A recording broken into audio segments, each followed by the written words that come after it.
آج کا ہمارا سوال ہے کہ اگر والدین برا بھلا کہیں یا برا سلوک کریں تو کیا کرنا چاہیے۔ قرآن میں اللہ تعالیٰ فرماتے ہیں کہ جب والدین بڑھاپے کو پہنچ جائیں تو انہیں اف تک نہ کہو، یعنی کہ والدین کو اف تک نہیں کہنی چاہیے۔ ہم لوگ سوچتے ہیں بھی ہم کیا کہیں، یا سوال ہوتا ہے نا کہ کیا کہیں یا کس طرح، تو ان کو اللہ تعالیٰ نے وہ نسی ختم کر دی کہ ان کو اف بھی نہیں کہہ سکتے آپ، چاہے جتنا بھی وہ پریشان کر رہے ہوں۔ اور حدیث میں آتا ہے کہ تمہارے سب سے زیادہ احسان کے حقدار تمہارے ماں باپ ہیں۔ اور ایک اور حدیث میں آتا ہے کہ صحابی نے پوچھا تھا کہ میرے احسان کا سب سے زیادہ کون حقدار ہے، تو نبی صلی اللہ علیہ وسلم نے تین مرتبہ فرمایا تمہاری ماں، تمہاری ماں، تمہاری ماں، پھر تمہارا باپ احسان کا زیادہ حقدار۔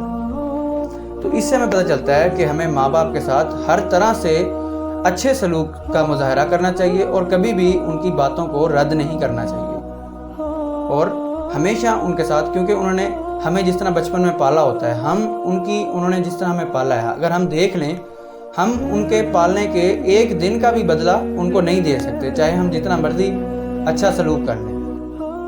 تو یہ ماں باپ کا رتبہ ہے جو اسلام نے ہمیں دیا ہے کہ ان کی عزت سب سے زیادہ ہے۔ کبھی بھی کوئی ایسی بات نہیں کرنی چاہیے جس سے آپ کے ماں باپ کا جو ہے وہ دل دکھے۔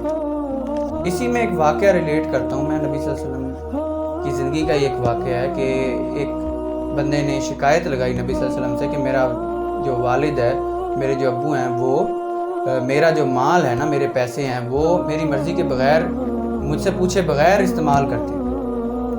تو نبی صلی اللہ علیہ وسلم نے کہا بلاؤ اچھا اس بندے کو، اپنے والد کو بلاؤ۔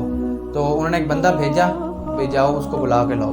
تو وہ بندہ گیا، انہوں نے اس کے والد سے پوچھا ہاں جی کیا بات ہے؟ انہوں نے کہا آپ کے بیٹے نے شکایت کی ہے نبی صلی اللہ علیہ وسلم سے کہ آپ اس کا مال جو ہے وہ بغیر پوچھے استعمال کرتے ہیں۔ تو وہ آ گئے، ٹھیک ہے، بہت زیادہ پریشان تھے۔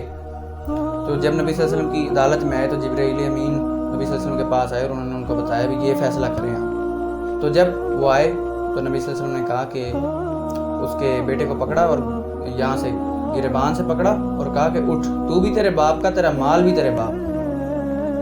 یعنی دیکھیں ہمیں نبی صلی اللہ علیہ وسلم نے کیا سکھایا، ہمیں انہوں نے یہ سکھایا کہ اپنے ماں باپ کو یہ بھی نہیں کہنا چاہیے کہ میرے پیسے ہیں آپ کیوں استعمال کر رہے ہیں۔ ماں باپ نے ہمیں کس طرح پالا ہوتا ہے، باپ نے، ماں نے ہمیں تکلیفوں سے اور باپ نے ہمیں اپنے خون سے پالا ہوتا ہے۔ صبح سے لے کے شام تک باپ جو ہے وہ کتنی محنت کرتا ہے اپنی اولاد کے لیے، اور اپنے خون پسینے سے اولاد کو جو ہے وہ پروان چڑھاتا ہے۔